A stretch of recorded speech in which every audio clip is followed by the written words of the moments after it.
Boa noite a todos. Para quem não me conhece, sou Natália Cruzoé, oncologista clínica aqui em Salvador, Bahia. É um prazer enorme estar aqui para uma nova live do Urotrends, um portal aí que tem o intuito de trazer novidades dentro da urologia, e aqui especificamente a gente vai estar abordando sobre a uro-oncologia. E hoje a gente vai trazer as novidades do Congresso Americano de Oncologia, que aconteceu agora na semana passada, um dos congressos mais importantes dentro da oncologia a nível mundial. A gente tem o Congresso Americano que acontece agora em junho e o Congresso Europeu que acontece no final do ano, e sem dúvidas são os dois congressos mais importantes dentro da oncologia. Hoje a gente vai trazer os estudos mais relevantes em uro-oncologia desse congresso, e eu convido aqui o Dr. Paulo Amaral, oncologista clínico, o Dr. Vinícius Vitor e o Dr. Oséias, que é urologista. A gente vai dividir por etapas, por áreas, sobre os trabalhos mais relevantes, e fiquem à vontade para comentar, tecer comentários, e a ideia é fazer um bate-papo formal mesmo, a gente apresentar o que a gente julgou ser mais relevante e fazer comentários acerca desses principais trabalhos. Podemos começar? Boa noite a todos, obrigada pela participação de todos vocês. Então, eu vou começar falando um pouco da parte dos trabalhos relevantes em câncer de bexiga. Vou colocar lá a apresentação. Então, como eu havia falado, eu vou apresentar os trabalhos que eu considerei mais importantes nos cânceres de bexiga, ou carcinomas uroteliais, e eu começo trazendo a atualização do estudo EV302, que, para quem não conhece, esse foi um estudo que mudou um pouco nossa visão a respeito do carcinoma urotelial metastático. Esse foi um estudo de fase 3 randomizado, que incluiu pacientes com doença, com carcinoma urotelial músculo invasivo, carcinoma urotelial metastático ou localmente avançado, e esses pacientes eram randomizados para receber pembrolizumab com enfortumab vedotin, versus quimioterapia à base de platina, que na época era o tratamento padrão. E a gente já havia visto, nas publicações anteriores desse trabalho, um benefício da combinação de pembro-EV em primeira linha, e essa atualização de um follow-up de 3,5 anos reforça esse benefício da combinação pembro-EV, e a gente vê aí uma melhora expressiva da sobrevida global desses pacientes, com esse follow-up mais longo. A gente vê que praticamente dobra a mediana de sobrevida global, de 16 para quase 34 meses, com uma redução do risco de morte de quase 50% dos pacientes que receberam pembro-EV. Então, de fato, é um tratamento que muda o nosso tratamento de primeira linha. E essa apresentação atual trouxe mais algumas novidades que são relevantes na nossa prática clínica. A primeira delas, que reforça aí a taxa de resposta completa na ordem de quase 30%, com quase 70% dos pacientes com resposta parcial. E um dado interessante é que 2/3 desses pacientes que tiveram resposta completa não atingiram resposta completa de imediato. Esses pacientes, na primeira avaliação de resposta, tinham uma resposta parcial, mas com uma mediana aí de 6 meses, mais ou menos, eles chegaram a atingir resposta completa. Então, o que não significa que um paciente que responda parcial inicialmente não vai responder completo, essa resposta é profunda e duradoura. E mais do que isso, esses pacientes têm uma sobrevida, têm um prognóstico muito parecido com esses pacientes que respondem completo logo de imediato. Uma outra preocupação nossa era em relação ao sequenciamento de tratamento, né? A gente tinha muito receio do que usar em linhas posteriores para esses pacientes com pembro-EV, uma vez que tanto o pembrolizumab quanto o enfortumab vedotin eram terapias subsequentes para os pacientes que progrediam a platina. Então, esse estudo mostra que os pacientes que progrediam a pembro-EV recebiam platina em segunda linha, cerca de 30% deles. Então, 40% receberam tratamento sistêmico posterior, sendo que destes, 30% receberam platina, e a gente vê que ainda há uma atividade da platina nesses pacientes, com uma resposta parcial de quase 20%, independente de ser carbo ou cisplatina. Além disso, a gente vê também uma grande preocupação de nós oncologistas, sempre em relação ao braço controle desses estudos de fase 3, para a gente entender se o braço controle, geralmente, quase nunca, né, é o tratamento padrão que a gente tem na época. Os estudos são muito anacrônicos, então isso não consegue acompanhar. E a gente, na época, já tinha o avelumab de manutenção como tratamento padrão de primeira linha, e cerca de 30% dos pacientes receberam avelumab de manutenção no braço controle, e outros 30% receberam na progressão um anti-PDL1. A despeito desse claro benefício clínico, a gente vê que não é um tratamento isento de toxicidades, isso a gente já sabia, e a gente vê que esses pacientes não conseguem sustentar por muito tempo o tratamento, manter o tratamento por muito tempo. Então, a média aí de tratamento desses pacientes foram de 12 ciclos, de aproximadamente 10 meses, e a gente vê que o EV, ele de fato tem uma toxicidade importante com a maioria dos pacientes aí, 50% dos pacientes, conseguindo manter o tratamento por apenas 7 meses com o evento. Os pacientes não conseguem fazer por muito tempo, porque, de fato, a toxicidade é limitante. O perfil de eventos adversos não mudou em relação ao que a gente já havia conhecido, que a gente já tinha de publicado, e de fato a neuropatia periférica é algo que limita muito, e isso era o nosso receio de usar platina nesses pacientes no eventual progressão. A gente também tem a toxicidade cutânea e a desglicemia. Então, os resultados dessa apresentação de atualização mostram, né, reforçam o benefício do tratamento padrão de primeira linha com pembro-EV no carcinoma urotelial metastático. Mostra também o sequenciamento de tratamento, que platina ainda tem atividade, com 20% de taxa de resposta, que não é desprezível. E, se não me engano, eles mostram que depois da introdução da platina em segunda linha, esses pacientes ainda tinham uma sobrevida global da ordem de 11 meses, 10 ou 11 meses. A gente vê que essa resposta, ela é cumulativa e profunda a depender do tempo, não necessariamente ele precisa responder completo de imediato, ele pode evoluir com uma resposta completa após um tempo de tratamento, da ordem de cerca de 6 meses, mais ou menos, e esses pacientes também têm um prognóstico muito bom, mas a gente sabe que as interrupções de dose, redução de dose, são importantes para a gente conseguir manejar os eventos adversos que não são desprezíveis e fazer com que o paciente continue tendo benefício com esse tratamento. O segundo estudo que eu trago é um estudo muito interessante, que avaliou aí o tratamento perioperatório de pacientes com câncer de bexiga, doença músculo-invasiva, de associação do BCG intravesical recombinante com quimioimunoterapia. Então, a gente já sabe, aí, baseados nos estudos mais recentes, especificamente no NIAGRA, que acrescentar a imunoterapia à quimioterapia no cenário perioperatório da doença músculo-invasiva aumenta a taxa de resposta patológica completa e traz benefício em sobrevida. E a gente já sabe também que o BCG intravesical, ele tem aí um papel na doença não músculo-invasiva, induzindo uma inflamação e uma resposta imunogênica importante. Então, o que eles tentam avaliar é se associar o BCG, aqui especificamente o BCG recombinante, no tratamento perioperatório, aumenta a taxa de resposta e tem uma eficácia superior a só o tratamento padrão com quimio. Então, esse foi o estudo SAC 0619, esse foi um estudo prospectivo de fase 2, braço único. Eles pegaram pacientes com doença músculo-invasiva T2 até T4, com N1, e colocaram esses pacientes para receber uma dose de atezolizumab, aqui não foi os modos que a gente tem na NIAGRA com durvalumab, mas atezolizumab. Esse paciente recebeu uma dose de atezolizumab, 3 doses semanais do BCG recombinante, e em seguida iam para o tratamento com quimioimuno, com cisplatina e gencitabina e atezolizumab. Esses pacientes em seguida iam para a cistectomia radical com linfadenectomia. Se eles persistissem com doença músculo-invasiva depois do tratamento neoadjuvante, eles recebiam atezolizumab adjuvante, e se eles tivessem uma resposta patológica abaixo de doença músculo-invasiva, eles só iriam para o segmento. A gente vê que aqui a população incluída, 60% dos pacientes T2, a gente teve subrepresentados aí pacientes T4, e mais de 90%, quase 90%, perdão, pacientes sem acometimento linfonodal. E a gente vê que o endpoint primário, que era a taxa de resposta patológica completa, foi de quase 70%, com mais 15% dos pacientes atingindo uma resposta abaixo de doença músculo-invasiva.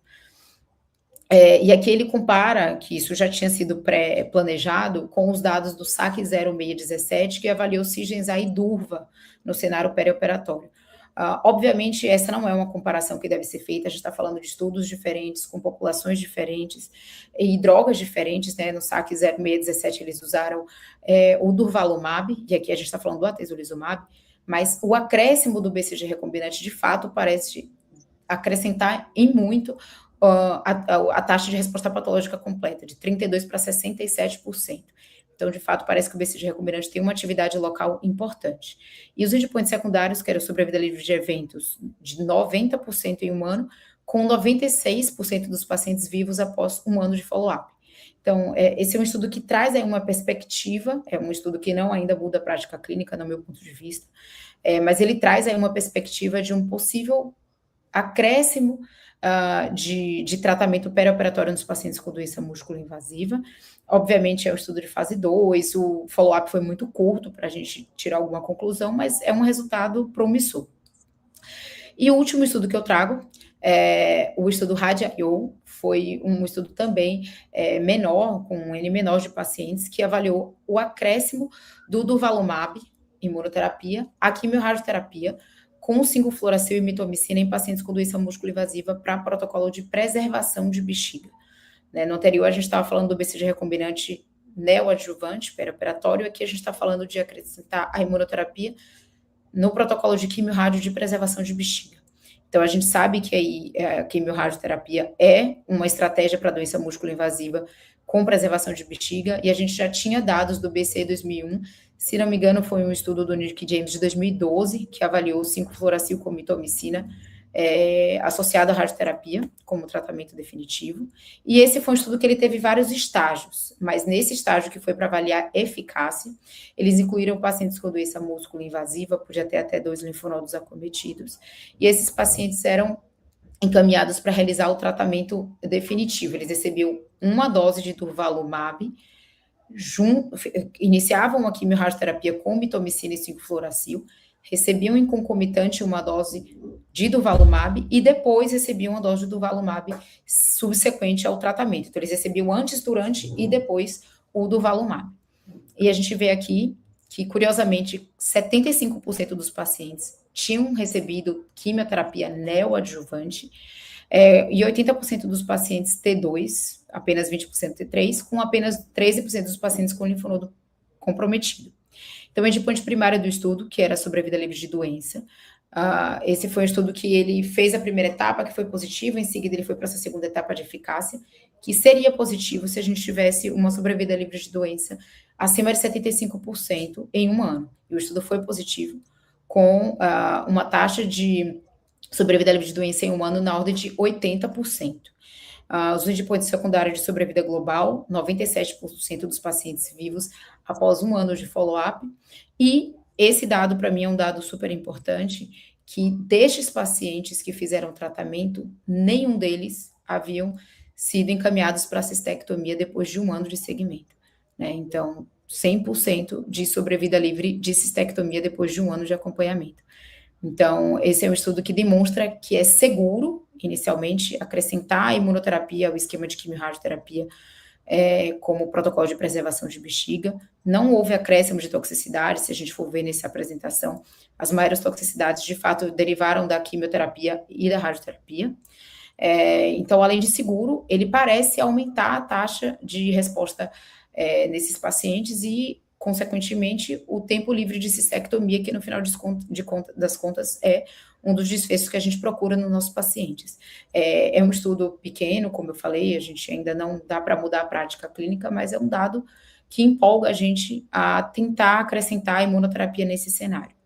Então, era basicamente isso que eu queria apresentar. Eu queria ouvir um pouco a opinião de vocês, se vocês pensam algo diferente, ouvir um pouco do Dr. Oséias em relação aos tratamentos perioperatórios e preservação de bexiga, que a gente tem aí como perspectiva. Bom, boa noite a todos. Primeiro, eu queria agradecer pelo convite, participar aqui do Urotrends com a Natália, o Paulo e o Vinícius, aí, grandes oncologistas, o Dr. José Maurício, aí, que é o coordenador do Urotrends. Eu acho que você resumiu muito bem, acho que foram 3 estudos importantes, né? Então, a gente vê que a associação do EV mais pembro em várias fases, desde a doença metastática até chegando já na neoadjuvância, né, como os estudos do Keynote 905, vem mostrando benefício. Então, acho que é uma coisa muito importante e vem mudando realmente a história do câncer de bexiga. O segundo estudo, também, a gente já sabe de longa data do BCG, mas a associação do BCG com a imuno foi muito interessante e apresentou uma resposta importante. E eu acho que é uma coisa que a gente tem que pensar realmente, se pode, sempre pensando a resposta patológica completa e também se esses pacientes precisam fazer um tratamento adjuvante depois. A gente sabe como é difícil depois você fazer um tratamento adjuvante, mesmo após uma cistectomia, que é uma cirurgia que debilita muito o paciente. Muitas vezes eles não conseguem fazer depois a complementação. Então, se você conseguir, com isso, a resposta patológica completa, não fazer um tratamento adjuvante depois, eu acho que é uma coisa muito benéfica. Então, é um estudo realmente impactante. E o último estudo, uma coisa que nos últimos anos vem ganhando cada vez mais força, os pacientes perguntam para a gente muito sobre preservação vesical. Por que preservação vesical? Porque a gente sabe que a cistectomia radical, por mais avanço tecnológico que a gente tem, com a cirurgia robótica, com tudo, realmente não é ainda, infelizmente, a gente não tem ainda aquela cirurgia ideal, vamos dizer assim, como a gente tem. Então, a gente sabe que substituição da bexiga não é uma coisa difícil de fazer, acrescenta morbidade ao paciente, muitas vezes tem que fazer uma derivação externa, como um Bricker, ou até às vezes uma uroterostomia.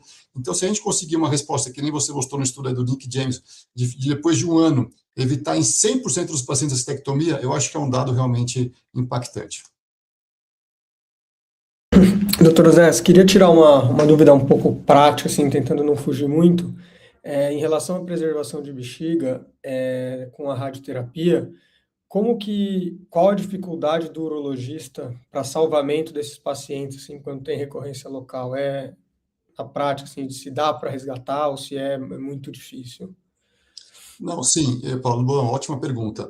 Não, acho que uma dificuldade que a gente tem, primeiro, é a gente fazer o acompanhamento depois com a cistoscopia, é importante, muitas vezes a gente faz, vamos dizer, a citologia oncótica vem positiva, mas a gente faz a cistoscopia com biópsia e vem negativa, muitas vezes a gente sabe que já ainda é efeito da radioterapia, né, então o paciente fica ansioso, então a gente tem que saber fazer esse controle, né, e fazer o controle com cistoscopias, então isso é uma coisa importante da rádio, mas assim, a cirurgia é factível, sim, Paulo, o que a radioterapia vem evoluindo tecnologicamente, então vem ficando cada vez melhor, os pacientes estão ficando bem. O que muda, basicamente, é você fazer uma neobexiga pós-radioterapia.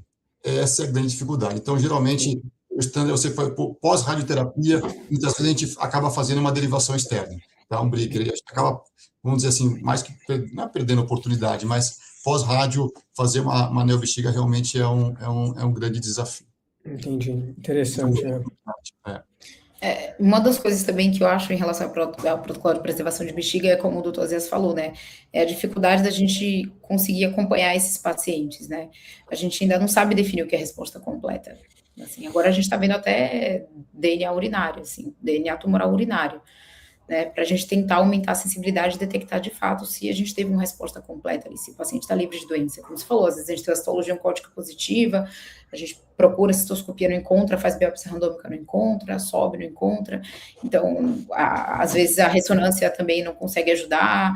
Então, para mim também essa dificuldade de seguir esses pacientes e conseguir detectar uma recorrência precoce é algo que, para mim, eu acho que ainda é um pouco desafiador nos protocolos de preservação. Eu acho que cada vez mais a gente vai ver preservação vesical, né? Até discutiu até outra vez com a doutora Isabela Werneck, chefe da patologia lá da Rede Dória, ela falou que cada vez menos ela vê produtos de cistectomia radical, né? Então, eu acho que realmente é a tendência e é o caminho, mas como você falou muito bem, Natália, o desafio é a gente somente seguir, acompanhar esse paciente e saber quando recorre, né? Eu acho que o DNA circulante é uma coisa importante, eu acho que a gente vai por esse caminho, aí tem quanto mais biomarcadores a gente tiver de resposta, vai ajudar a gente. Eu acho que a gente tem tudo para avançar muito nesse caminho de preservação. Eu acho que a gente tem um regime de droga muito ativo, né? Com taxa de resposta completa patológica ali na casa de 55%. A gente tem biomarcadores, né? O ctDNA tanto o ctDNA sérico quanto o urinário, que podem ajudar. E a gente tem, eu acho que, o paciente que quer, de qualquer maneira, preservar a bexiga, e principalmente a gente tem, acho que o cirurgião que também quer que o paciente então, até o cirurgião. Então, o próprio cirurgião quer que não quer mais operar. Então, acho que todos os astros estão alinhados. Eu vou fazer alguns comentários dos outros estudos. Acho que, assim, do EB302, a impressão que eu fiquei, a mensagem que passa é que é importante a gente tentar continuar o tratamento, porque esses pacientes não necessariamente vão responder na primeira tomografia. Eu acho que isso é esperado, né? A gente vê na prática que não é a menor parte dos pacientes responde completo com 3 meses, mas acho que é um sinal para a gente tentar entregar a droga até o paciente atingir a resposta máxima. E eu acho que a outra mensagem é que para a gente conseguir entregar a droga até ele atingir a resposta máxima, é que a gente tem que adotar estratégias para fazer esse regime ser melhor tolerado. Então, talvez oferecer interrupções, redução de dose, e acho que essa é a mensagem. O estudo do BCG recombinante, eu vou falar, eu achei muito bom o dado, mas eu até confesso que na hora eu tive um pouco de ceticismo, e teve um colega na plateia que levantou, e se vocês assistirem a apresentação online, ele foi até meio, achei que um pouco grosseiro ali nos comentários no microfone, mas ele ficou, de certa forma, ele chegou a ficar duvidando dos resultados que estavam sendo apresentados, porque ele não acreditava que, se a gente pegar o Niagara, né, a gente tem uma resposta patológica completa de 37%, e nesse estudo a gente chega a 67%. Então, você teria que acreditar que as doses de BCG recombinante estão aumentando 30% de resposta patológica completa. E esse colega ali na plateia, ele foi até meio enfático, não sei se da melhor maneira, mas até teve essa situação ali no congresso. Mas eu achei assim, eu acho o dado muito bom, mas é isso, estudo pequeno, paciente talvez pequeno, super selecionado, mas chama atenção realmente os números. Não sei se muito a gente tem mais... T2, né? Muito paciente T2 também. Não sei se a gente muda para o Vinícius aí por causa mais do tempo, mas eu queria só adicionar esses comentários. Paulo, se quiser, não sei se na sequência vai você. Tanto faz, bom, pode, se quiser, posso fazer. Pode ir. Eu vou... Só para a gente não fugir um pouco aqui do... Eu vou fazer meio um pouco pausado, tá? Eu vou comentar 3 estudos, aí eu abro para discussão e depois eu puxo para a gente voltar. Eu consigo, é isso. Eu consigo passar? Ok, ótimo. Então, eu vou falar primeiro dos estudos, assim, alguns estudos de câncer de rim. A gente teve alguns estudos mais discutindo o cenário adjuvante. A gente teve a apresentação do Rampart, eu vou também de maneira sucinta. Ele é um estudo que randomizava os pacientes para 3 braços, né? Então, era um estudo que era observação, o braço controle. A gente tinha um braço que fazia durva e treme, e a gente teve um braço que fazia durva isolado. Só para lembrar, durvitreme é um anti-PDL1 combinado a um anti-CTLA4, e essas são as drogas. A gente aqui, o critério de alto risco, diferente do Keynote 564, que basicamente usava critérios patológicos, aqui eles usavam os critérios de Leibovitz, que você vai somando pontos, né, para definir se o paciente é alto risco, intermediário ou baixo. E o estudo tinha... O estudo, então, ele foi inicialmente calculado uma amostra de 1.750 pacientes, só que como teve o Covid e a aprovação do pembrolizumab, eles reajustaram, o estudo acabou tendo uma amostra menor de pacientes. Aqui a gente consegue comparar as características clínicas dos braços, muito semelhante. Cabe a gente lembrar que teve aqui 15% de pacientes que eram não células claras nesse estudo, né? E a grande maioria deles com tumores PT3, apesar de a gente ver aqui alguns tumores PT2 e PT1. E aí, quando a gente vem para os resultados, a gente vê que o durvalumab, comparado à vigilância, ele foi positivo para DFS, a gente já tinha visto esses resultados anteriormente, e o que foi apresentado dessa vez foi o durva e treme, que ele acabou sendo negativo para DFS, apesar desses números, a gente não atingiu a significância estatística. Em relação a toxicidades, aqui eu acho que isso que chama a atenção desse gráfico é que a gente vê o efeito aditivo do tremelimumab ao durvalumab, né? Especialmente a gente vê aqui em relação à colite, a gente vê também em relação a sintomas cutâneos, efeitos adversos cutâneos, então, mostrando também talvez um pouco a adição da toxicidade. Cabe lembrar que também em ambos braços o estudo foi negativo para a sobrevida global. Um outro estudo que eu queria comentar, que também é no cenário adjuvante, o Keynote 564, isso aqui é uma análise que focou no ctDNA desses pacientes. Então, lembrando rapidamente, o Keynote 564 é um estudo que randomizou pacientes com câncer de rim exclusivamente células claras de alto risco, para 1 ano de pembrolizumab ou placebo, né? Tem uma diferença em relação ao Rampart, que usou observação. Esse estudo aqui tinha um braço controle com placebo. Nem todos os pacientes, né, eles tinham ctDNA disponível, então a gente olha aqui que deve ser algo ali de 374 dos quase 500 pacientes, mas a gente vê que as características clínicas entre os pacientes que tinham ctDNA disponível para avaliação é muito semelhante à da população inteira do estudo. E aí, aqui, eles usaram um teste, né, da empresa que chama Natera, e eles usam eles fazem um sequenciamento do exon, né? A gente tem alguns outros testes que fazem o whole genome sequencing, né? Então, tem uma diferença um pouco na sensibilidade e no número de mutações que está sendo avaliado nesses testes. Então, aqui a gente tem um painel um pouco menor, que é o com 16, né, mutações analisadas, e a gente tem um painel mais estendido com 64. O que a gente nota é que parece que quando a gente aumenta um pouco o número de mutações analisadas, ou seja, um painel estendido, a gente aumenta um pouco a sensibilidade do teste, mas mesmo assim eu acho que ainda mostra uma sensibilidade muito baixa, né, com apenas 8% dos pacientes com ctDNA positivo. Eu acho que a outra impressão que ele passa é que quando ele vai estratificando essa sensibilidade de acordo com o risco da doença, parece aumentar, né? Então, aqueles pacientes com risco intermediário alto, uma sensibilidade variando de 4% a 7%, enquanto naqueles pacientes com risco alto, isso chega até 20% de sensibilidade. Ele mostra também o papel prognóstico, né, do ctDNA no câncer de rim em células claras, mostrando que aqueles pacientes com ctDNA positivo, aqui eu usei a análise dos que fizeram com o painel estendido de 64, mas mostrando aí que tem quase 40% de diferença de sobrevida livre de doença aos 2 anos, né? Então, uma ferramenta prognóstica, naqueles pacientes que não receberam terapia, essa diferença ainda parece ser maior. E eu acho que, assim, é uma ferramenta que a gente pode discutir se ela pode vir a ter algum papel no câncer de rim. Mas, por enquanto, o estudo mostra só o papel prognóstico e, a princípio, uma baixa sensibilidade do teste. Por fim, só para fechar essa discussão da adjuvância, eu achei esse estudo um tanto interessante. Foi um estudo desenvolvido lá na Inglaterra, no Barts Cancer Center, e aqui eles deram um olhar um pouco de uma outra perspectiva para a decisão do tratamento adjuvante.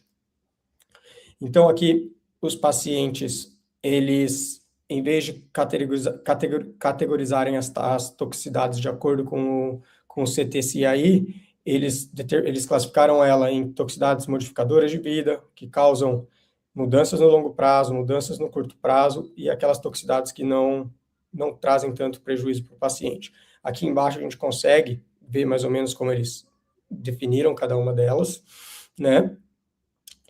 E a gente vê que nos pacientes que receberam imunoterapia, praticamente metade deles tiveram alguma ou toxicidade modificadora da vida, ou que seria significante tanto no longo prazo ou no curto prazo. E o que eu acho mais interessante é que não necessariamente essas toxicidades, elas se correlacionam com o CT-CAE, que é como a gente gradua a toxicidade nos estudos clínicos. Então, isso mostra, na minha opinião, uma falta de correlação entre o que o médico captura como efeito adverso grave e qual é a experiência do paciente como um efeito adverso relevante, né? Muitas vezes a gente pode atribuir uma alteração laboratorial como relevante, mas para o paciente aquilo, em tese, na hora ele não sente nada, então para ele não tem relevância nenhuma. Então, essa falta de correlação eu achei algo interessante. E eles também fizeram uma análise de arrependimento da decisão, eles usaram essa escala de Oroa, e aqui, de maneira bem resumida, o que mostra que mais leva os pacientes a se arrependerem de ter feito o tratamento adjuvante não é necessariamente a recorrência ou toxicidades graduadas pelo CT-CAE, e sim aquelas toxicidades que parecem ser para a vida toda, né, modificadoras da vida, ou que eles elencam como significativas. Então, acho que o mais interessante disso tudo é mostrar a falta de correlação entre o julgamento médico do que é grave, do que é tóxico e a experiência do paciente. Então, acho que isso pode ajudar aí eu achei uma visão interessante da discussão de adjuvância. Vamos abrir para a discussão um pouquinho, e depois eu termino com os outros estudos, pode ser? Tentar acho que primeiro eu vou perguntar para o Vinícius. Vinícius, você queria saber, assim, na sua impressão, quando você vai discutir a adjuvância com imunoterapia com o paciente, o que você põe na sua balança, o que você acha que é mais importante para você recomendar, o que você acha que são algumas coisas que você não recomendaria. Eu queria saber um pouco sua impressão ali no consultório para discutir a adjuvância no câncer de rim. Não estou discutindo. Você está mudo, Vinícius. Boa noite, agora pronto. Eu sou o Vinícius, oncologista. Boa noite, sou o Vinícius, oncologista em São Paulo. Essa discussão é um tanto interessante, né, dos benefícios do pembro, especialmente adjuvante. É claro que a impressão que dá é que quanto mais a gente vai aumentando o risco, aquela doença T4, N1, ou o paciente que era metastático e ficou sem evidência de doença após ressecção, provavelmente possa derivar um benefício maior, né? É claro que é curioso agora esse papel do ctDNA, parece que ele não conseguiu para a gente trazer mais informações em relação às definições dos dados de adjuvância, né? E talvez nos avanços em outros estudos, talvez pensando até em estudos iniciais que a gente tem de neoadjuvância, talvez no futuro possam ser até mais promissores, né? Interessante também essa questão dos efeitos colaterais que foram apresentados, né? Muitas vezes a gente avalia com critérios muito objetivos, mas os estudos também têm avançado nessa questão da avaliação da qualidade de vida pela perspectiva do paciente, que também é muito importante para a gente, né? Então, entender quais são os efeitos colaterais, e às vezes aquele efeito colateral, que pode ser um grau 1, por exemplo, mas muito persistente, ele pode trazer um comprometimento também para a qualidade de vida do paciente, e também merece um manejo de atenção adequado nosso, né? Eu vou pontuar só a questão do ctDNA. Aí eles usaram o que eu falei, né, que é o Whole Exome Sequencing. Existe alguns outros testes que usam o Whole Genome.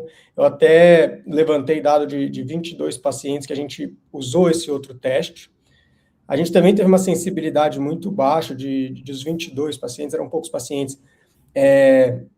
Apenas 3 desses 22 tiveram o ctDNA positivo em algum momento, mas os 3 que tiveram positivo, eles tiveram recorrência radiológica, né? Então, eu acho que talvez eles pode ter o potencial para a gente falar assim, esse paciente com certeza. O duro é que ele não vai ajudar com aqueles que são negativos, né? Então, eu acho que tem, por enquanto, sim, uma limitação de usar esse biomarcador. Sim, eu concordo, Paulo. Acho que sim, esse estudo mostrou que é prognóstico, mas ainda não mostrou que é preditivo para a gente indicar ou não o tratamento. Como você falou, a sensibilidade é baixa, ajuda em que é positivo, mas em que é negativo não sabemos. E me chamou a atenção que você falou um pouco da correlação, né, de que quanto maior o risco, maior a taxa ali de detecção. Mas se você for olhar, os pacientes M1 sem evidência de doença tem menos do que os pacientes localizados de alto risco. Isso me chamou um pouco a atenção também para essa discordância, né?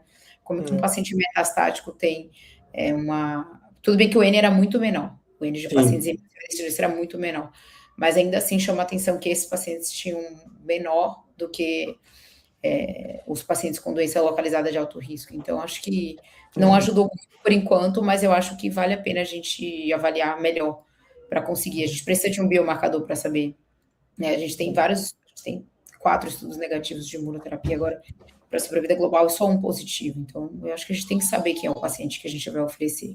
Não sei se eu estou satisfeita só com os resultados do Keynote, eu ainda tenho um pouco de resistência, assim, a essa busca por biomarcadores e tentar identificar, de fato, quem é o paciente que se beneficia. A imunoterapia não é um passeio no parque, como você mesmo colocou. Às vezes, a toxicidade que a gente considera que não é relevante acaba com a vida do paciente, né? Então... Doutor José, os pacientes acabam quando eles saem da consulta com o oncologista? Como tem sido sua experiência, assim, na discussão de adjuvância? Sei que muitas vezes não é você quem vai prescrever, mas eu tenho certeza que você acaba tanto conversando com o paciente quanto com os colegas oncologistas. Então, como você fica? Não, Paulo, não, perfeito aí sua pergunta, a colocação. Eu acho que você mostrou aí os estudos adjuvantes, né, uma coisa muito importante do ponto de vista urológico.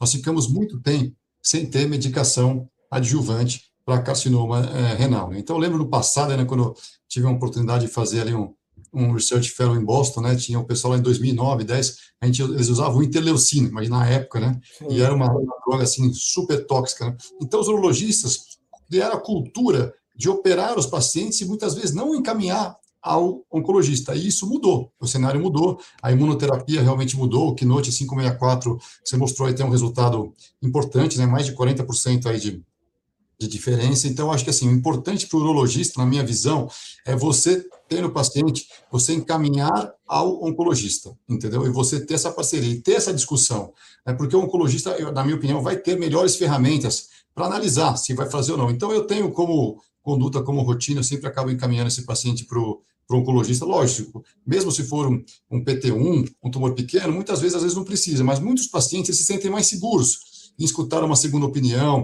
ver se tem algum tratamento a posterior que merece fazer ou não. Então, acho que é importante para o urologista é saber isso.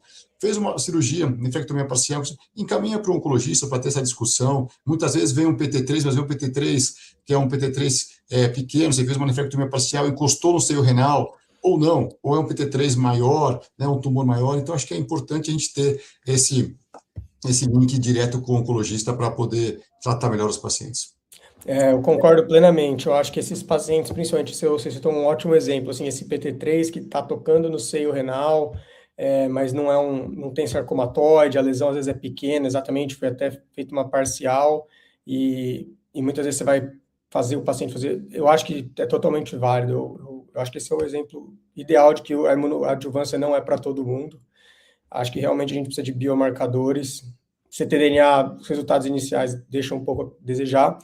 E lembrar também que a combinação, né, a gente teve agora a apresentação do Rampart, combinando o Durvitreme, a gente já tinha o 914 fazendo o Ipinivo, negativos, então mostrando talvez que o Ipilimumab, talvez para acrescentar essa toxicidade, comprometa os resultados até, e a gente lembra que teve alguns, se não me engano, são 4 casos de morte no Rampart, se não me engano, até por evento imunorrelacionado, em pacientes que tinham um potencial grande de estarem curados apenas, às vezes, até só com a cirurgia. E agora a gente ainda vamos aguardar, né, a publicação e os resultados mais longos do 022, que combinou com Belzutifan, para ver se isso vai ter algum papel. Só para terminar aqui, eu posso voltar para a apresentação, por favor?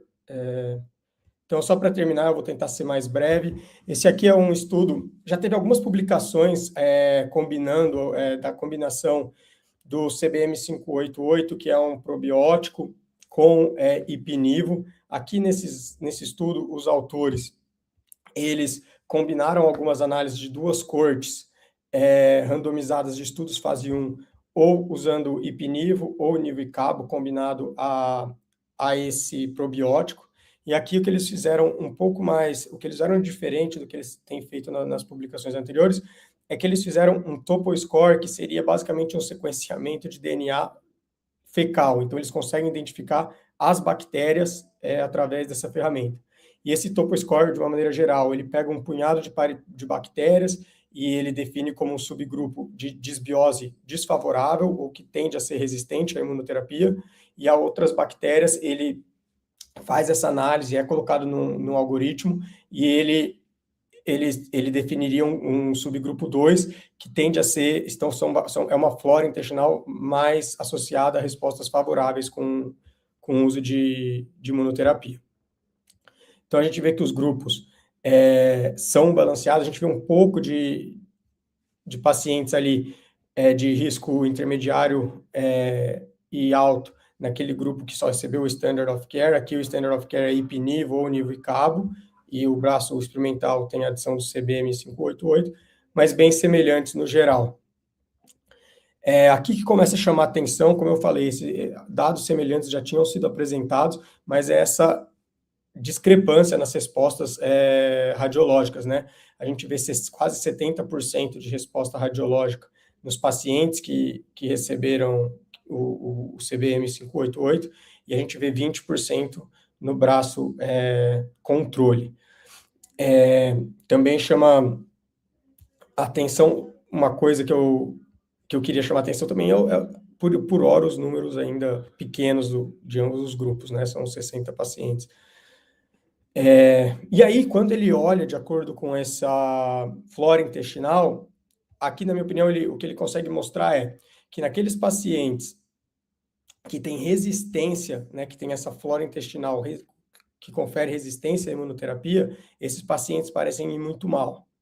Mas a partir do momento que você adiciona o CBM 588, a gente vê uma diferença. Eu acho que isso aqui, por hora, é uma curva que mostra prognóstico, mas ela sugere que talvez o CBM 588 recupere um pouco da sensibilidade à imunoterapia nesses pacientes. Enquanto a gente vê que naqueles pacientes que têm o subgrupo 2, que tende a ser um grupo mais responsivo, essa diferença é menor. Ou seja, que talvez aqui nesse grupo o probiótico faça um pouco menos ele tem um pouco menos de necessariamente efeito. Mas eu acho que isso aqui ainda é cedo para necessariamente falar que isso aqui é uma curva preditiva.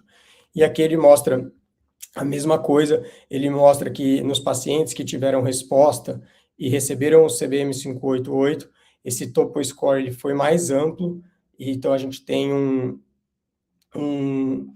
ele parece que ele recupera a flora intestinal do paciente, ao passo que a gente olha na curva ao lado, os pacientes que receberam IPNIVO e não receberam o CBM 588, a gente vê que um topo score dele, de quem respondeu, foi exatamente pacientes com muito alto. Então, basicamente, acho que é um estudo interessante. A gente tem o estudo 3 agora já ativo, né, que é o Biofront, e ele vai randomizar os pacientes para fazer algum dos doublets de câncer de rim, ou IPNIVO, ou algum IO com TKI, mais esse CBM 588 versus o controle. Esse estudo já está recrutando, acho que ele estima 750 pacientes. E o último estudo, eu vou até ser muito breve, porque eu já estou invadindo o horário do Vinícius, mas eu acho interessante, a gente tem aqui os pacientes com carcinoma medular, né, ou com deficiência de SMARCB1, e esse é um tumor de rim com prognóstico péssimo, sobrevida ali inferior a 1 ano, PFS também super curta, na casa de 4 meses, geralmente o tratamento inicial é com doublet de platina, e a gente sabe que é um tumor que ele tem ele parece estar muito associado com a via do EGFR. Então, tem alguns modelos em vivo que demonstraram uma redução do volume tumoral usando o panitumumab. E aqui, a gente olhou, é um estudo multicêntrico que incluiu mais ou menos 26 pacientes, e desses 26, quase todos já tinham progredido a platina, e a gente vê aí uma taxa de resposta na casa de 54%, quando o panitumumab foi adicionado a algum regime de quimioterapia, né? A gente chega a ver aí 4 pacientes tendo resposta radiológica completa, e com uma PFS de 6 meses e uma sobrevida mediana aí na casa de 9 meses e meio para pacientes que já tinham progredido. Então, acho que a conclusão aqui é que talvez o panitumumab com o nab-paclitaxel, que é um dos regimes usados, seja uma opção para esses pacientes após progressão à platina. Achei relevante trazer só porque é uma doença que a gente não tem muito o que oferecer pós-progressão, e acho que os números aqui chamam a atenção. Acho que não vou dar margem para a gente... Não sei se alguém quer fazer algum comentário, senão posso passar para o Vinícius. Acho que não, acho que em benefício do tempo a gente pode passar para o Vinícius mesmo. Obrigada, Paulo. Obrigado, Paulo. Boa noite, então, dando sequência, só esperar a apresentação entrar aqui.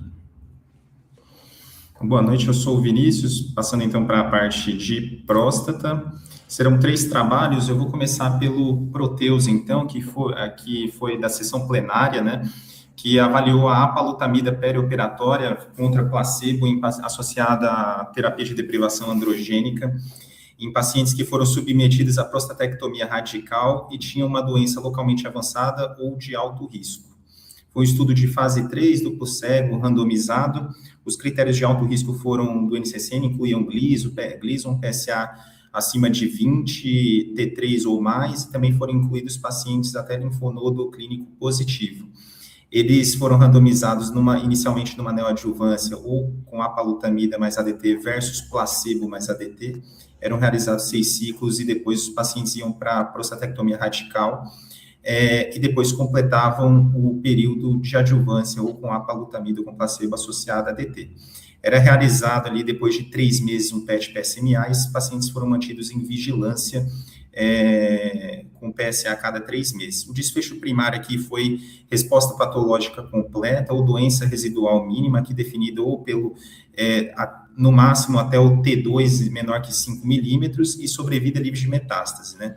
Os pacientes foram estratificados por status nodal, Gleason e região do mundo onde foi realizado o estudo.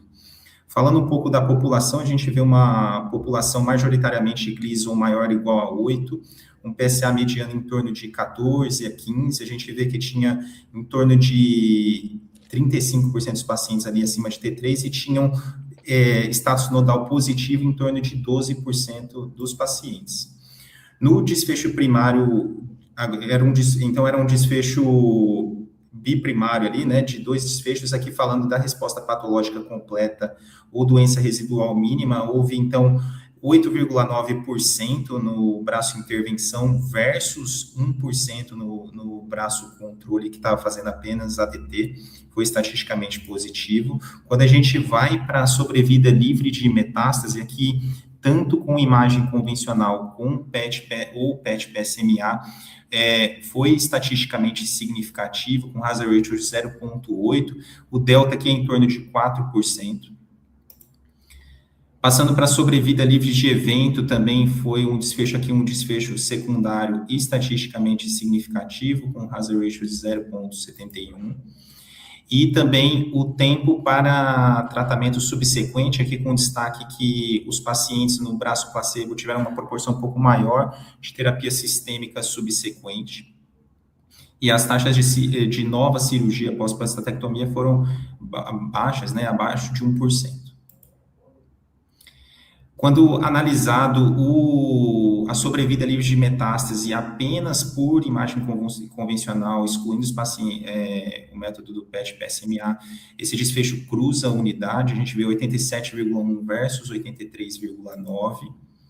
E os desfechos de interesse aqui principais, relacionados principalmente à apalutamida, a gente vê rash, queda, avaliações de doença cerebrovascular, sem nenhum grande destaque aqui a princípio. E os autores concluíram na apresentação, então, que houve um aumento de 9 vezes no desfecho de PCR e doença residual mínima, houve uma redução do risco na sobrevida livre de metástase, e que o tratamento teve uma tolerância adequada. Eu vou passar em sequência os 3 estudos e no final a gente discute, né? O segundo estudo para apresentar aqui é o TALAPRO-3, lembrando, né, que o talazoparib já tinha sido estudado no contexto da doença castração resistente associada à enzalutamida, com um benefício em sobrevida global no TALAPRO-2, e nesse estudo ele foi testado no contexto da doença castração sensível em pacientes que têm mutações em genes da recombinação homóloga e doença metastática. Os pacientes foram randomizados na razão de 1:1 aqui para receber talazoparib mais enzalutamida ou placebo mais enzalutamida.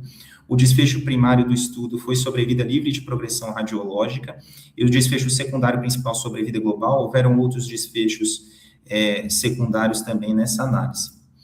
Falando das características da população, a gente vê que em torno de 35% dos pacientes tinham mutações em BRCA1 ou 2, e tinham doença metastática de novo, em sua maioria em torno de 84%, 85%, e 70% desses pacientes tinham doença de alto volume, o que é interessante notar, visto que no braço controle os pacientes não estavam autorizados a realizar docetaxel e não podiam ter sido expostos previamente a docetaxel. O Gleason foi maior ou igual a 8, ali em torno de 80% dos pacientes, e Quando a gente passa para a análise das mutações, também destaca aqui uma prevalência mais alta do que do ATM, em torno de 29%. E, de novo, falando do BR, o mais prevalente no estudo entre os de BRCA foi o BRCA2, em torno de 30% dos pacientes. Quando a gente passa, então, para o desfecho primário, que foi sobrevida livre de progressão radiológica, o estudo foi positivo, com um hazard ratio de 0,48, aqui em 3 anos, né, foi 76,6 versus 56,2. Na análise por status de BRCA, aqui ficou um pouco menor o número, mas ambos foram estatisticamente significativos. É claro que a gente vê a curva com um hazard ratio mais expressivo nos pacientes que têm BRCA 1 e 2. Na análise de subgrupo, a gente vê uma tendência de benefício aí significativa em boa parte dos pacientes, né, com alguns cruzando a unidade, mas a gente vê novamente o BRCA trazendo mais benefício, mas chama a atenção que os pacientes com baixo volume de doença cruzam a unidade, né, e a doença recidivada também cruza a unidade, mas aqui um pouco mais subrepresentados. Também foi realizada uma análise pré-planejada por mutações relacionadas aos genes da deficiência de recombinação homóloga, alguns também com N um pouco menor. A gente chama atenção aqui que eu gostaria de destacar o ATM derivando benefício e o FANCA cruzando a unidade no sentido inverso, né, do talazoparib, que é um dado interessante. Até o momento, nessa análise interina, o estudo foi negativo em sobrevida global, cruzando a unidade. E falando dos tratamentos subsequentes, uma coisa interessante notar foi a exposição desses pacientes. Então, a gente está falando de uma população predominantemente, uma população toda de pacientes com deficiência de recombinação homóloga, e no braço controle, 27% dos pacientes foram expostos ao laparib. Lembrando também que eram pacientes em uma alta proporção de pacientes com alto volume de doença, e 58% dos pacientes no braço placebo fizeram docetaxel e 45% no braço intervenção. Aqui também outro desfecho foi o tempo para progressão em PSA, e eu gostaria de destacar as questões relacionadas a eventos adversos, porque nesse estudo chamou atenção a alta prevalência de anemias de graus elevados, G3 ou mais. A gente vê até 51% dos pacientes tiveram anemia grau 3 ou mais, sendo que a mediana de transfusão dos pacientes no braço de intervenção foram de 2 transfusões. Os autores até destacam que essa anemia melhorou em torno da semana 13 do tratamento, mas foi uma toxicidade realmente representativa. Em torno de 70% dos pacientes tiveram algum grau de anemia. Outros fatores também que se destacaram foram fadiga e neutropenia. Os autores concluíram, então, que a combinação de talazoparib com enzalutamida teve ganho em sobrevida livre de progressão, sem ganho em sobrevida global nessa análise interina.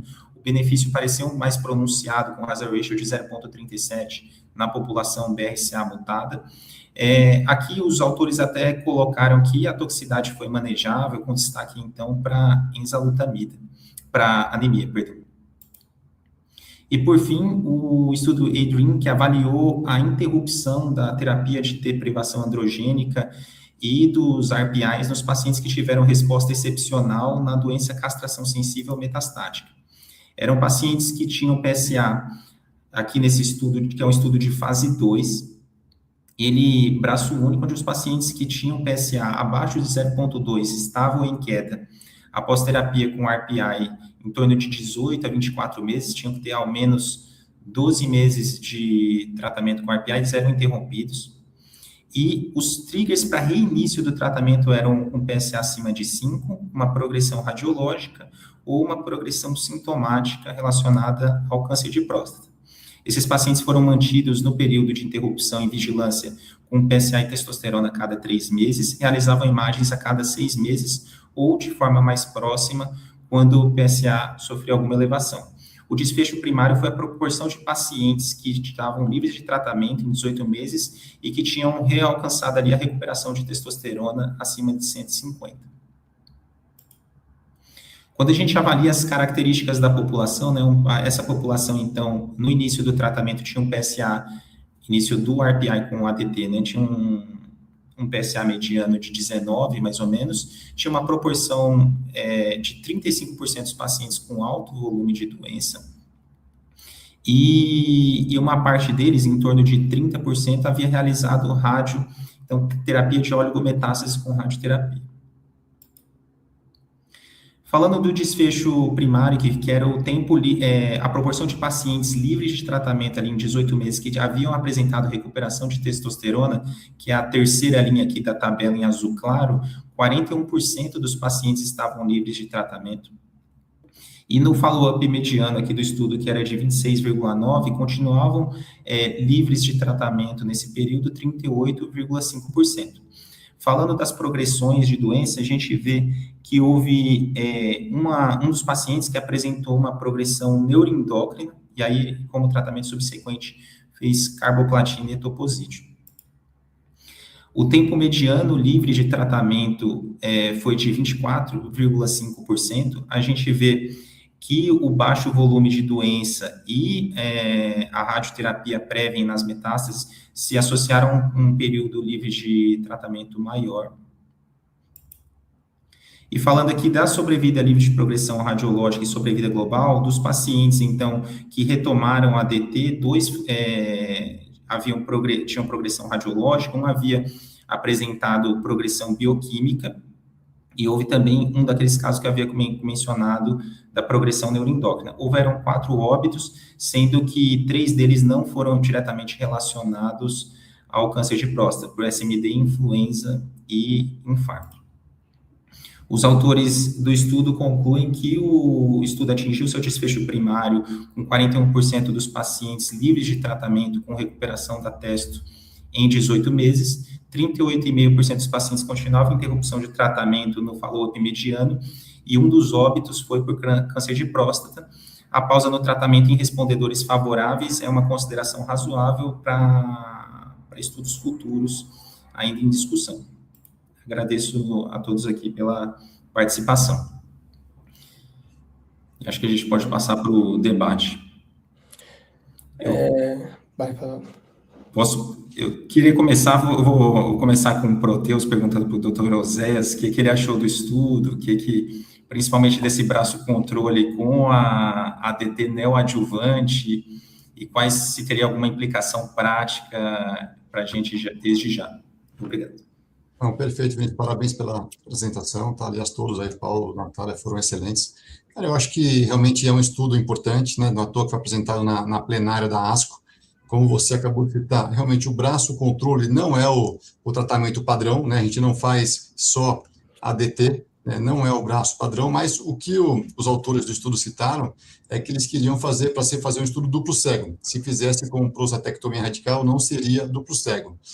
Logo depois da apresentação do estudo Proteus, teve o Dr. Declan Murphy, que é um urologista australiano, tecendo comentários a respeito, e o que ele falou é uma coisa importante. Ele falou, apesar de o ADT não ser o standard of care, o ADT não traz malefícios para o paciente, entendeu? Não é uma comparação ruim você fazer com o ADT pensando no estudo. E a gente sabe, eles falaram também que eles estão continuando o estudo com outro braço, fazendo a comparação da APA mais ADT com a prostatectomia radical. Então, assim, vão sair dados, né?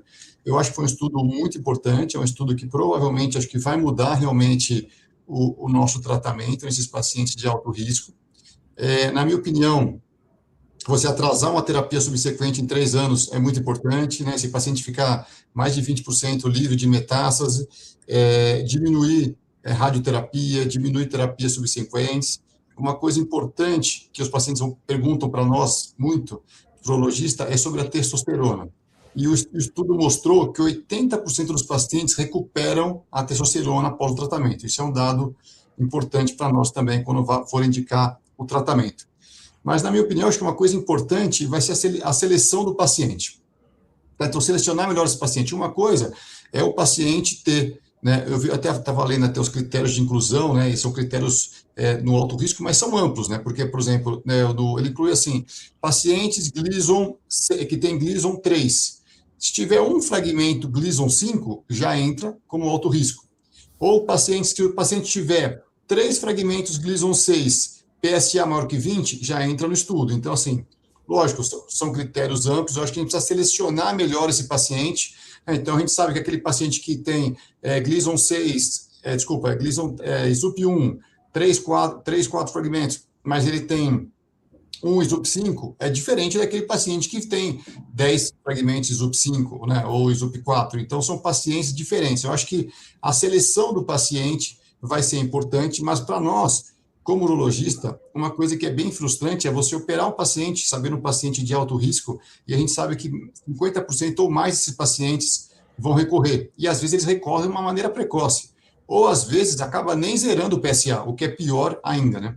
Então, eu acho que realmente esse estudo vai mudar a nossa prática clínica e vai ser muito importante, como eu falei anteriormente, ter essa relação do urologista-oncologista para selecionar o paciente e convencer o paciente também da importância do estudo quando for necessário, né? Paulo, o que você achou desse desfecho da sobrevida livre de metástase?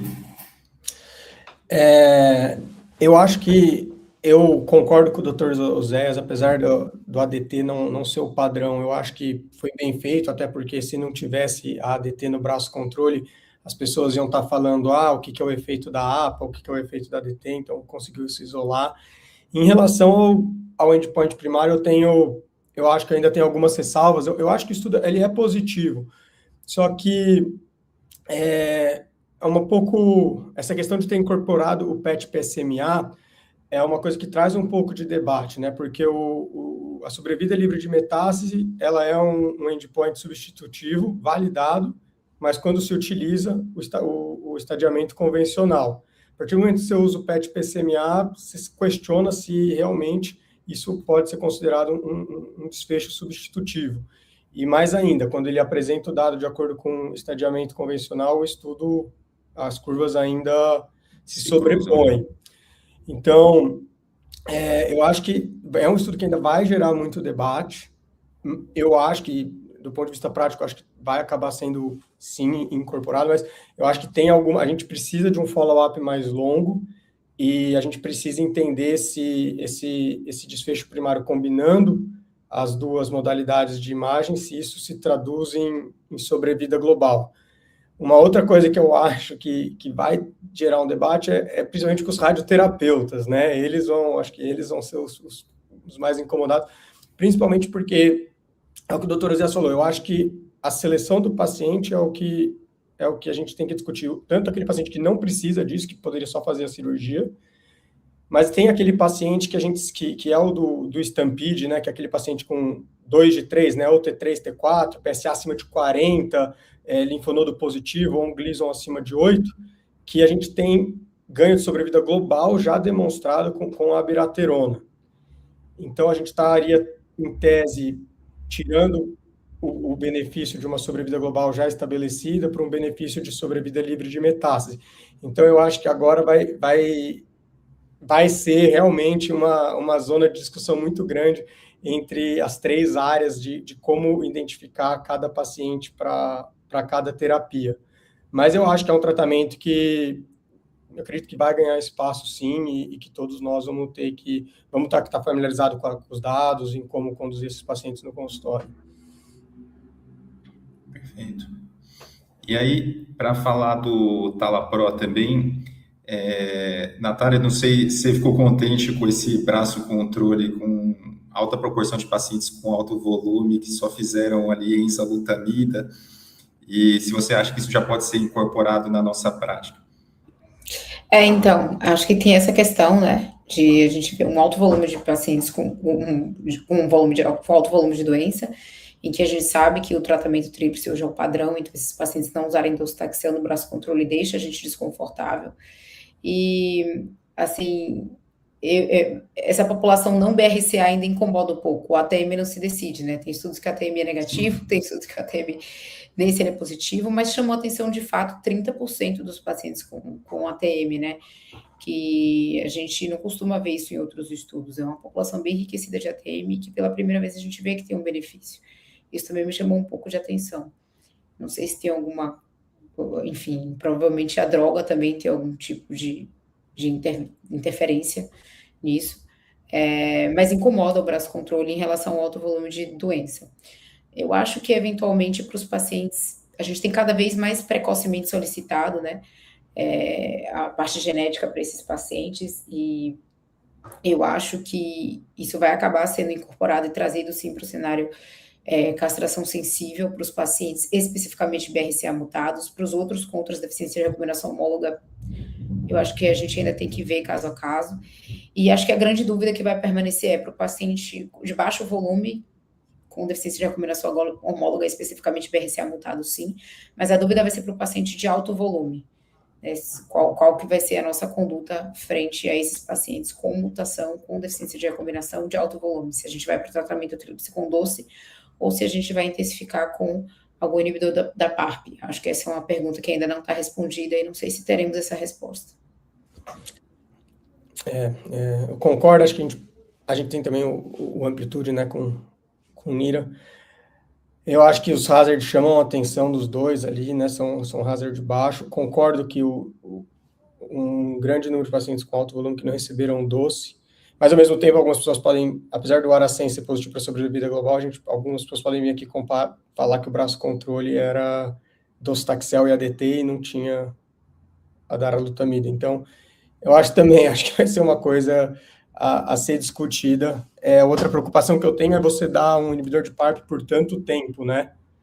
Tanto em termos de uma questão financeira, vamos dizer assim, né, do custo desse tratamento, de ficar recebendo... Quanto em toxicidade.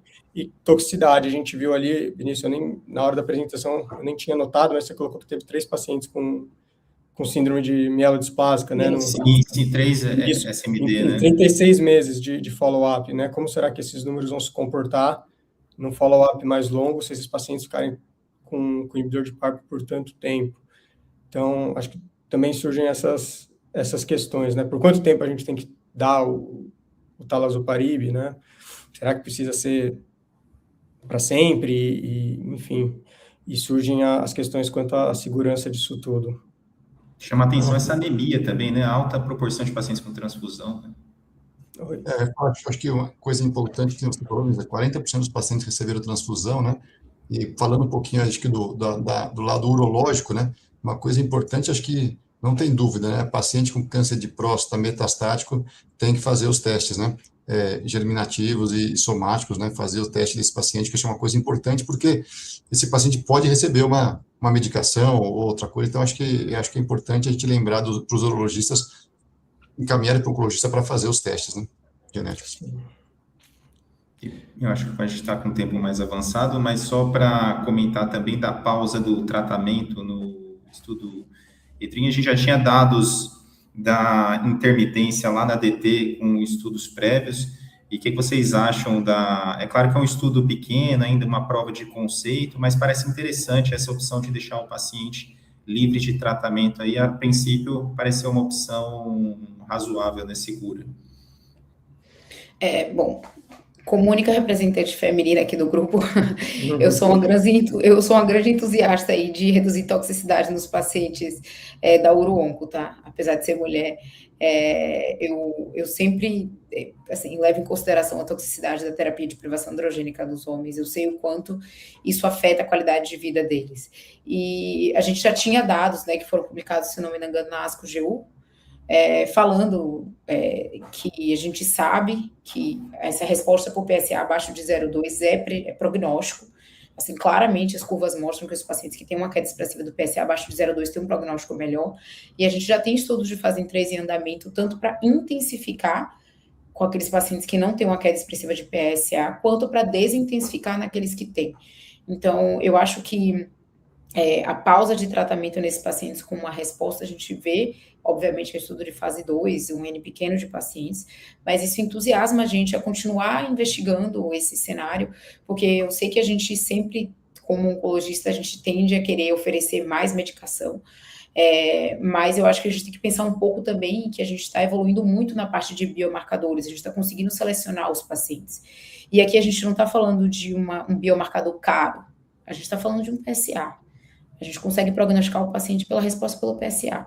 Então, eu sou uma super entusiasta da gente continuar investigando nesse sentido, tentar selecionar melhor quem são os pacientes que a gente, de fato, precisa intensificar e em quem a gente pode dar uma melhor qualidade de vida sem precisar continuar agregando toxicidade, sabe?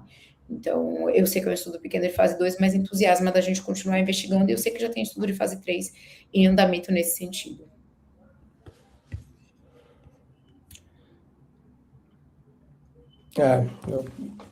No geral, concordo, acho que o dado é animador, acho que ajuda no consultório mesmo, apesar de ser um dado pequeno, eu acho que para aquele paciente que chega no consultório e não está tolerando a ADT de jeito nenhum, e acho que isso não é infrequente na prática clínica, paciente que não lida com os fogachos, ou não lida com um declínio cognitivo, que muitas vezes, apesar de alguns pacientes trazem, e tem pacientes que literalmente entram no consultório e falam que não vão tomar. Então, acho que é um dado que pelo menos traz ali para o dia a dia um jeito da gente discutir com o paciente, a gente ter algum parâmetro para quando retomar, né, para a gente se apoiar, porque eu acho que é uma decisão que aparece no consultório com certa frequência, pacientes que toleram mal a ADT, né?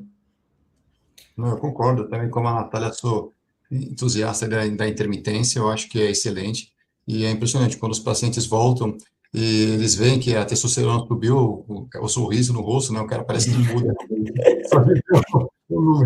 Então, acho que a gente conseguir esse dado, e como a Natália falou, os pacientes bons respondedores, que têm PSA menor que 0,2, eu acho que, lógico, sendo um estudo com números pequenos, tal, mas acho que é uma coisa promissora. Acho que ele também sugere essas outras estratégias, né, da gente filtrar pelo volume de doença, aquele paciente que você conseguiu, às vezes, fazer terapia direcionada para metástase, você fica até mais confortável de seguir esse plano. E parte desses pacientes, quando progrediram, podiam ser reexpostos, né, também retomar o tratamento. Sim, eu achei o número 26 meses de tempo livre de tratamento um número bom, né, 2 anos. Bom, sim, perfeito. Bom. Tá bom, gente. Vocês têm mais alguma consideração a fazer? Não? Então, obrigada aí, gente, pela presença de todos. Foi excelente a discussão. Queria agradecer a todos pelas apresentações, pelas discussões. Queria agradecer a quem está aí acompanhando a gente, assistindo. A gente está à disposição para qualquer debate, para qualquer discussão. E nos vemos na próxima, tá bom? Boa noite a todos. Obrigada. Muito obrigado. Obrigado a todos. Tchau, tchau.